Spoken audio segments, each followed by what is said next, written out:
রুদ্রকে জব্দ করতে গ্রামবাসীদের নিয়ে নতুন পদক্ষেপ নিল ফুলকি। হ্যাঁ বন্ধুরা, ফুলকি সিরিয়ালে আজকের পর্বে তোমরা এরকমটাই দেখতে পাবে। পুরো গল্পটা জানতে হলে প্লিজ লাইক দিয়ে সঙ্গে থেকো। ফুলকি সবাইকে নিয়ে মোহনপুরে যায় ওই ত্রাণের গাড়ির খোঁজে। এদিকে রিকিয়াও পেছনে পেছনে এসে হাজির হয়। ফুলকি রিকিয়াকে দেখতে পায়, বলে রিকিয়া দিদি তুমি এখানে? তখন রোহিত জিজ্ঞাসা করে যে তুই কি তাহলে রুদ্রর সাথে এসেছিস? তখন রিকিয়া বলে যে না, আমি দাদার সাথে আসিনি, দাদা আমাকে পাঠিয়েছে এখানে ত্রাণের বিষয়ে খোঁজখবর নিতে। আমি ক্যাম্পে ক্যাম্পে যাব, গিয়ে খোঁজ নেব। এরপরেই ফুলকির মনের মধ্যে সন্দেহ হয়, বলে তাহলে কি আমার সব কথা শুনে ফেলেছিল রিকিয়া দিদি? এরপর ফুলকি অংশুমানকে বলে যে দাদা ভাই, আমরা যে খোঁজটা নিতে এসেছি, তোমার গুপ্তচরের সাথে কথা বলতে এসেছি, সেটা কিন্তু রিকিয়া দিদির সাথে গিয়ে নিলে হবে না, আমার দিকে আলাদাভাবে নিতে হবে। এরপর অংশুমান বলে ঠিক আছে। এরপর ওখান থেকে সবাই চলে যেতে যাবে।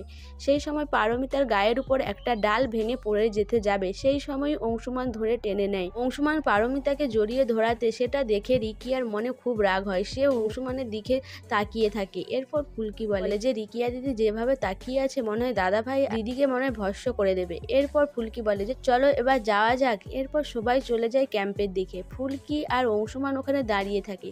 সেই সময় অংশুমানের চর আসে। সে এসে বলে যে স্যার আপনি এখানে? তখন অংশুমান বলে যে কি খবর, এখান থেকে নাকি ত্রাণের গাড়ি লুট হয়ে গেছে, সেই সম্বন্ধে কিছু জানো? অংশুমানের চর জানায় যে কোনো ত্রাণের গাড়ি লুট হয়নি, এখানে কেউ কোনো কিছুই লুট করেনি।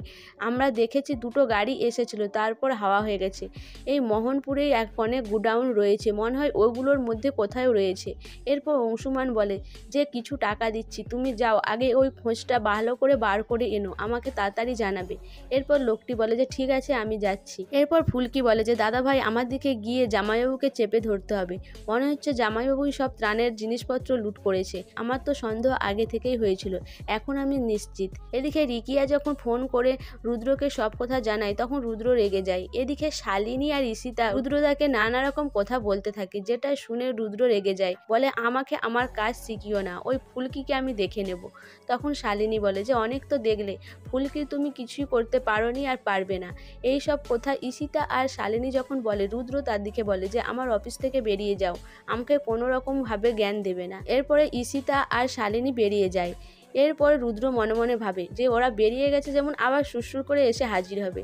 সেই সময় এসে হাজির হয় ফুলকি। ফুলকিকে দেখেই রুদ্র অবাক হয়ে যায়, বলে ফুলকি দাস তুমি এখানে, আমার অফিসে কি করছো? তখন ফুলকি বলে যে জামাইবাবু ত্রাণের গাড়ি কোথায় গেল? তোমার এলাকা থেকে ত্রাণের গাড়ি হারিয়ে গেছে, আর তুমি কিছু না করে এখানে বসে আছো। তখন রুদ্র বলে একদম জ্ঞান দেবে না, আমি এখানে বসে আছি, ওই ত্রাণের গাড়ি নিয়ে আমারও চিন্তা রয়েছে, তাই খোঁজ নিতে পাঠিয়েছিলাম রিকিকে ওখানে, আর তুমি কি করে বলছো যে আমি চুপ করে বসে আছি? ফুলকি বলে যে এই ত্রাণের বিষয়ে জেঠুমণিকে অনেক অপমানিত হতে হয়েছে, লোকজন খেপে রয়েছে, লোকজন খেতে পারছে না, সেই সব নিয়ে তোমার কোনো যায় আসে না, তোমার কোনো কষ্ট হয় না? এইসব নানা রকম কথা ফুলকি বলতে থাকে। তখন রুদ্র বলে যে ফুলকি আমাকে রাগিয়ে দিও না, তুমি আমার অফিস থেকে বেরিয়ে যাও। তখন ফুলকি বলে যে আজকে রাতের মধ্যেই যদি ত্রাণের গাড়ি না আসে, আর তুমি সবার মধ্যে যদি ত্রাণ না বিলি করো, তাহলে কালকেই তুমি দেখতে পাবে কি হতে চলেছে। এরপর রুদ্র বলে যা করার করে নেবে, তুমি এখন যাও। এরপর ফুলকি ওখান থেকে বেরিয়ে আসে।